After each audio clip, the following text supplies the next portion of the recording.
morning, ladies and gentlemen, and welcome to our humble abode here.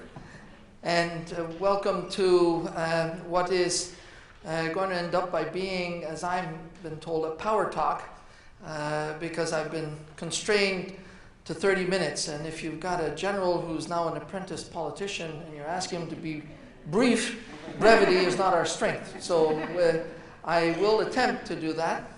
And because I come from a world that is very visual, which the military world is visual, and those of you who ever married a soldier will know they always want a map in the car, and hopefully it's of the same area where you're traveling.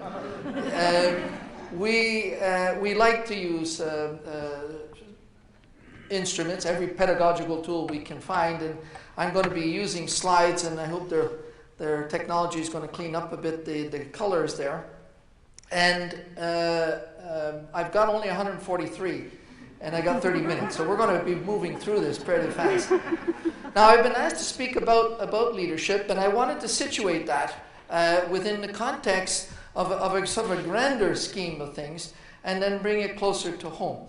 And the grander scheme of things is that if we are to be leaders, that is to say, if we are going to be those engaged in shaping the future, not surviving it, then there is a requirement for us to sort of figure out in what sort of environment we find ourselves. And I use the term environment in the grandest of sense, in the more strategic sense. And that is to situate, the world, which used to be a pretty big statement in the past. However, in this new era in which we have stumbled into, which I'll touch on, it is not really a huge endeavor. The world is no more that massive entity that seemed to have far-off places, because it's turned into, as the astronauts have shown us, a very fragile little bluish ball in the middle, however, of the grand universe. And Hubble has certainly shown us that. And that little bluish ball doesn't have any borders, but it does have a certain fragility, and in that it has a sort of vulnerability that leads you to want to ensure that as a human being on that planet, well, you're not disconnected from the entity in which you are engaged in, that is to say, the survival of humanity and its thriving, and to do that, the communion between the planet and humanity as it pursues into the future. So being leaders means more than just taking care of tomorrow morning.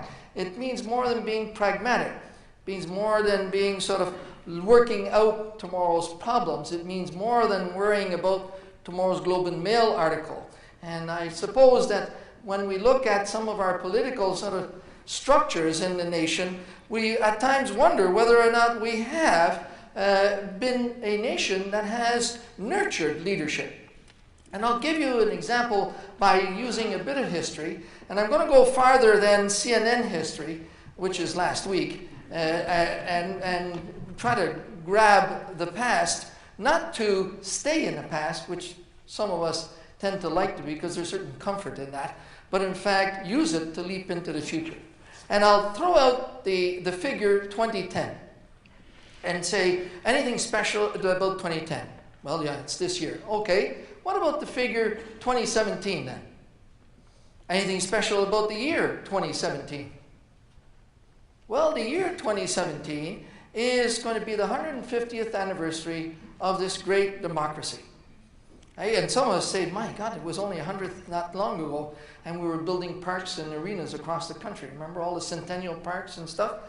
And also in 2017, it's going to be the 100th anniversary of Vimy Ridge, where this nation was bloodied on foreign battlefields, and in so doing, the political strength was gained there to give us a nation independent from being a colony. And so that sort of confluence of those two great historic events is happening in 2017. So you'd say, well, what are we going to do about it?